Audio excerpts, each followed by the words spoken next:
Welcome back to my Creative Chronic Life, and today I am back with a reading journal update for the month of January. I decided that it would be a good idea to pop on and do a little voiceover and share some of my kind of reading stats and thoughts. I will be coming back with part 2 where I actually do my reading reviews. I read a couple of books in January, I think it was 3. So what I decided was that I wanted to colour in the 2026 year in pixels. Now I had a choice. I could either use kind of coloured pens or coloured pencils, and I opted for the latter only because I just didn't want any bleed through. Even though this is excellent paper by Archer and Olive, I just thought some of the paper that I've used, sticker paper should I say, I've covered the entire page, so with that I wasn't sure if it would bleed into the next box or something, so I decided that coloured pencils were definitely the better choice. I have opted for the Castle Arts Botanical set, and I think it's a set of 24 pencils, which is perfect, pretty much for kind of what I need it for. So you've just seen me colour in the pink for the third and final book that I read in January. I only managed to read 3 books, but we'll talk about that a little bit later on when we go into the monthly section of our reading journal. I decided that I was going to use this kind of lime green colour for the 1st of January to just mark that I probably read 1 to 20 pages, and the reason why it's an estimation is because I presume that the reading apps that I was using would then give me the data that I needed to be able to know how many pages I read per day. But unfortunately I use a Fable, and I also use the Kindle app. Depending on the book that I'm reading, I normally have to manually add in the reading data into Fable, so I just presumed that it would let me know how many pages I've read per day. Now I can have a good estimation depending on the time and the month and what particular book I was reading to know how many pages I read through, so it was a little bit difficult to estimate.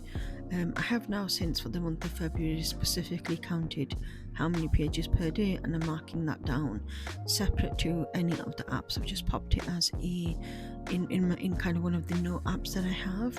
But I did find that I struggled a little bit with colouring in the year in pixels, mainly because it doesn't have a good kind of system where it's not clear when I started a book, when I finished a book, and necessarily like how many pages actually did I read. So of course January is a lot of estimation.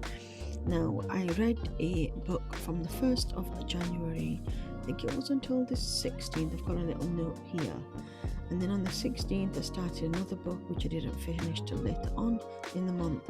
But between the 17th and the 18th, it's a span within 24 hours, but because I started it later on in one evening and then finished it the following day, it is still in the span of 24 hours, but it overlaps with one or the other day, so that's why I've just decided to add it to the 17th and the 18th. So I did read a book within 24 hours. It was a really good book as well, but again we'll talk about that later.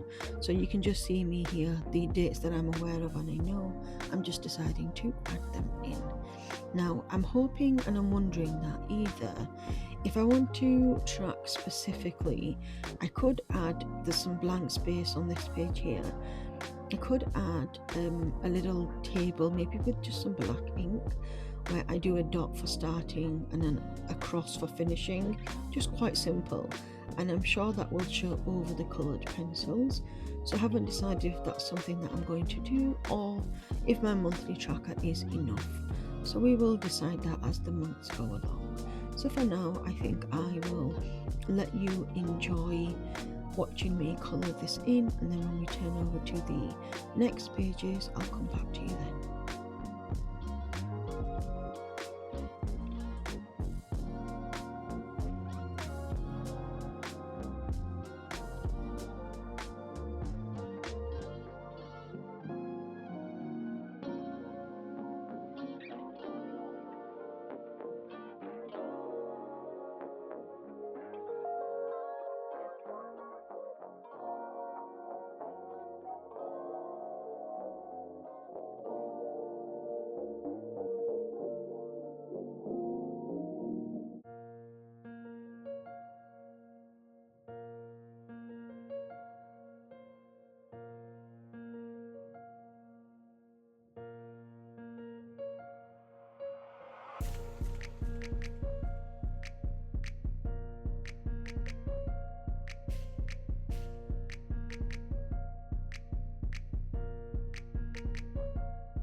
Now that we have majority of the trackers filled out, the 12 books in 2026 challenge, I will add that at a later date because I'm not sure if I'll be able to get a small enough picture, or possibly just to be able to write it in. I haven't decided which one I want to do, but I thought what we could do is go to this books read page, and I know it's pretty similar to the original kind of tracker page where I already color it in, but I just wanted a log to see how many books I've read and then also what book format.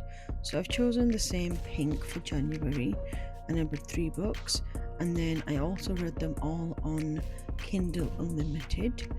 That's probably my choice of go-to way of reading because of my health conditions. Physically holding a book and then turning pages is not something I can do, so this way it's easier for me to read because I have it on a stand, or I can lay it on my lap or put it in front of me, so it's a little bit easier to read.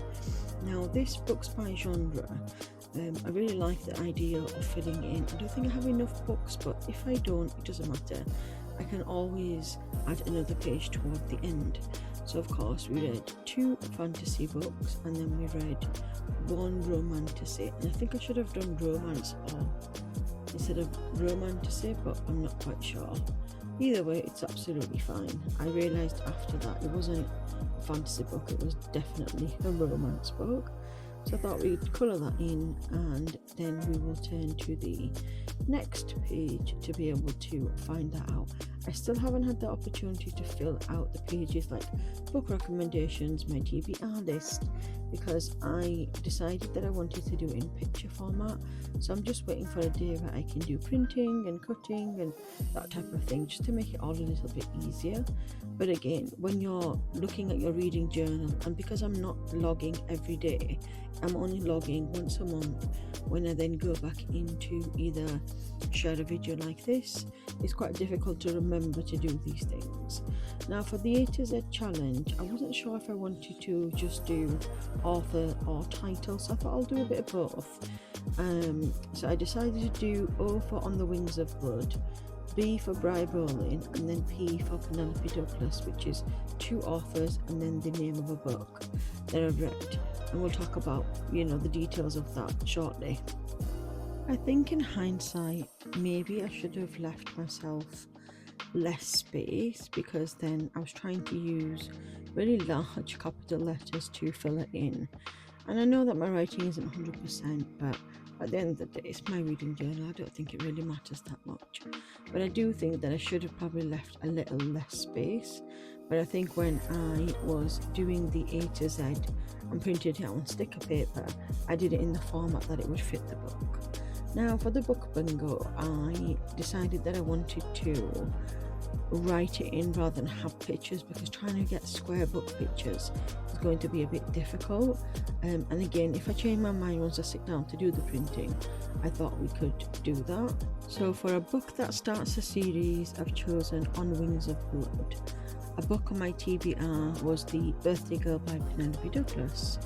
And then I read a book in one day was The Bond That Burns by Bri Bowling, and I read that in 24 hours, even though it spans over the day, and we've already spoken about this, so I thought that was a good addition. So that means I've already got kind of 3 ticked off my list. And I know usually with like book bingos you have to like scan and get a crisscross, but I don't think I'm going to do that. Now I realised that the series tracker, I didn't have the vampire series because I only recently found out about it. So again, I'm going to have to go back and do some printing and then be able to write that in, because I don't think that it would look nice if I did it all by hand. And then for the 2026 releases, again, I wasn't quite sure because I need to really sit down and think about what I wanted to have for my 2026 releases. Sometimes I read books on a whim, other times I decide that I really want to read from my TBR, and then other times I just take on recommendations or see if something has a good graphic audiobook, and that's the way I like it. So to me it's quite difficult to know what's going to become available. For example, The Dawn of Sparrows, I think it's called, that audiobook was due, part 2 of the audiobook is due in February, I think around about 19th or 20th, but when I bought book 1 I didn't know that. So then now I've stopped reading that book because I wanted to hold off until it came out again. So it's one of them things where you're not quite sure what's available, what's coming, and then until you start a series or you find a good author, then you'll know what else is available. Now, this final page here is just a general book tracker. I just want to write down a list, so if I need to refer back to something very quickly, I can refer back, and all it is the title, author, genre, and then the rating. Unless I did a start date as well, I'm not quite sure. And that's pretty much self-explanatory, and I've got a couple of pages of them. I'm hoping that I reach my target of 60 books this year, and as that's the goal that I decided to choose. Now that that's completed, we turn over to my monthly section, and this is for the month of January. I didn't film me doing this, I just shared some pictures and videos on TikTok and Instagram, I think it was. So this is my monthly setup. The kit I've used is from Highlight Designs. It was an advent calendar, I think it's called Woodland, and I've had it for quite a while, and I thought it matches perfectly to the kind of woodland theme that I have going on. So all I track here is the day I started a book, to how many pages it had. The K stands for Kindle, and then when I finished the book, and I just write underneath the little 5 stars, and that's it. So as you can see from the first, I started on Wings of Blood. That was 592 pages, and I finished that on the 15th of January. I then decided to start The Birthday Girl by Penelope Douglas, and decided that it was just a little bit slow going, especially after reading On the Wings of Blood. So I then decided to read book 2, The Bond That Burns, and I read it over a span of 24 hours. I think I started it on one evening and I'd already finished it by the next morning. Didn't go to sleep either, which is bad. And that was 440, I think it was 8 pages, and I finished that, like I said, within the 24-hour period, and then continued on with The Birthday Girl, which took me a long time to finish. I finished it on the 30th, and that was only 349 pages. So in total, I gave book 1, On the Wings of Blood, 5 stars, book 2, which was Birthday Girl, 3 stars, and then The Bond That Burns, it's actually 6 stars. It's my first 6-star of the year. I really enjoyed it. I obviously can't talk about kind of my thought process and why, because I will be doing a reading review for each of these books. This will come probably in a part 2 of this reading journal. This is just part 1, and then part 2 will come later. I'm not sure if I should share spoilers, but it's going to be quite difficult because On the Wings of Blood, obviously towards the ending something happened, but then for me to talk about book 2, I have to talk about book 1. So I'm not sure if I should do just keep it minimal, just share how I do my reading review. Do I talk about my actual reading review? I have done one where it's just quite simple, so maybe I can leave a little poll or a quiz or over on Instagram how you'd like me to share, because I find that it'll be much easier if I'm able to talk about it, but we'll see. So this brings us to the end of our January reading journal update part 1, and I'll come back with part 2 and the review, and then of course I'm not sure if I'll be setting up the monthly sections for February, but I will let you know. I know that these videos are going to be a little bit behind because I've not had the opportunity to do the voiceovers. We've had building work going on around us, and it's just been awful. Every time there's drilling noise in the back, and I managed to do a few videos, but you can still hear them in the back, even though I use quite a good mic as well, the kind of noise cancelling ones. So there will be videos coming, they're just going to be coming a little bit behind, but fingers crossed eventually I will catch up. I'll be back soon with part 2. If you have any questions, leave them in the comment box below, and of course if you have any suggestions on how I should share my reading reviews moving forward without spoilers or with spoilers, then do let me know in the comment box below. And again, if you want to find out anything related to My Creative Chronic Life, you can go ahead and follow me on my website at www.mycreativechroniclife.co.uk. This is where I usually share grab and go freebies, my short stories, blog posts and lots more. Thank you so much for watching. Until next time, bye bye.